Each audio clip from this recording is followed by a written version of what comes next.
Par le temps, les hommes ont été témoins de choses qu'aucun de ces aspects n'en su expliquer.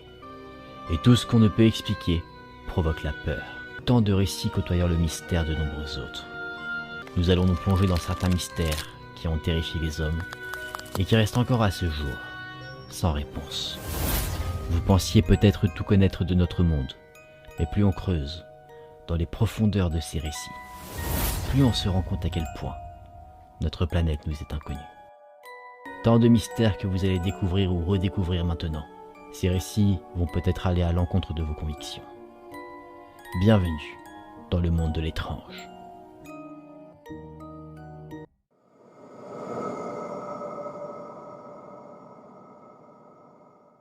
En 1730, dans le village d'Ansac, un phénomène atmosphérique étrange encore inexpliqué a eu lieu.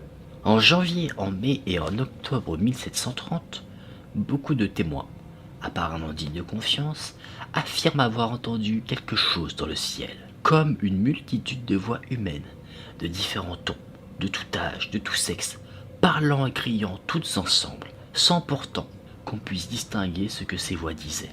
Ce mélange de voix poussait des cris lugubres et lamentables, comme des âmes en peine. Certains avaient des cris de joie, comme si des gens faisaient la fête, et certains témoins disent avoir même entendu des sons d'instruments de musique.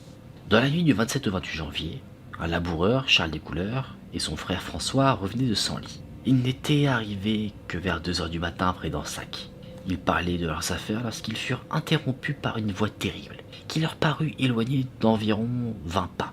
À ce moment-là, une autre voix, semblable à la première, a répondu de l'autre extrémité du village, et après, encore d'autres voix se firent entendre entre les deux premières.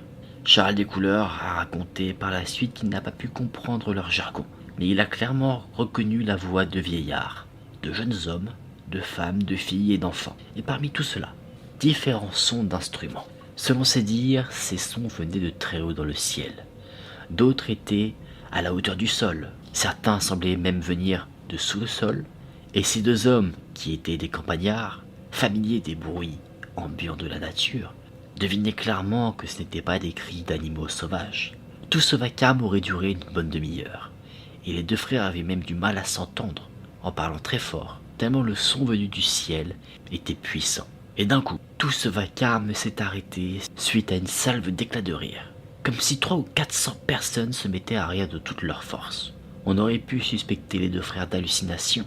Néanmoins, la même nuit, Louis Duchemin, un marchand de gants, et Patrice Touilly, qui était maître maçon, qui avait pris la route pour aller à Beauvais et y être à l'aube, se trouvaient vers 2 heures du matin, juste à côté d'Ansac, et affirment avoir entendu le même boucan, au point que, eux saisis de peur, ont songé à revenir sur leurs pas. Sauf qu'ils ne l'ont pas fait, car revenir sur leurs pas était synonyme de se rapprocher de ces fameuses voix. Ce marchand ainsi que ce maître maçon ont donc décidé de continuer leur périple, en s'éloignant d'Ansac. Ce sont ces mêmes événements qui se sont produits à différents moments de l'année 1730. Mais ce qui est surprenant, c'est que déjà 15 ans avant ces événements, en 1715, quelqu'un a raconté, alors qu'il traversait le village d'Ansac, avoir entendu un bruit dans le ciel.